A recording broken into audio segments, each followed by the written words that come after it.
एक शीतल आरती होती है। मेरी जीजियों बड़े सावधानी से सुनिएगा, एक शीतल आरती होती है।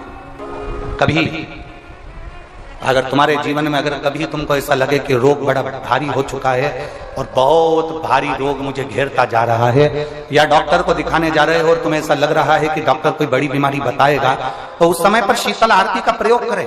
एक पुष्प हाथ की हथेली में रख लीजिए, एक पुष्प हाथ की हथेली में रख लीजिए।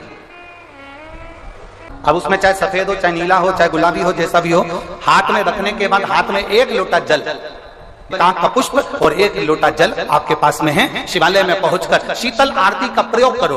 11 बार भगवान शंकर के 11 रुद्रों का स्मरण कर जब 11 बार शंकर के शिवलिंग के ऊपर से नीचे तक कलश को जब घुमाया जाता है और घुमाने के बाद आग का जो पुष्प है वो अशोक सुंदरी वाली जगह पर समर्पित कर भगवान शंकर को जो जल चढ़ाया जाता है, जो जल समर्पित किया जाता है, डॉक्टर भले तुमसे कह रहा हो कि तुम्हें बड़ी बीमारी के चांस हैं, आप जाकर एक बार चेक कराना, तुम्हें वो बड़ी बीमारी निकलेगी ही नहीं, उस रोग से तुम मुक्त हो। इसको शीतल आरती का प्रयोग किया गया।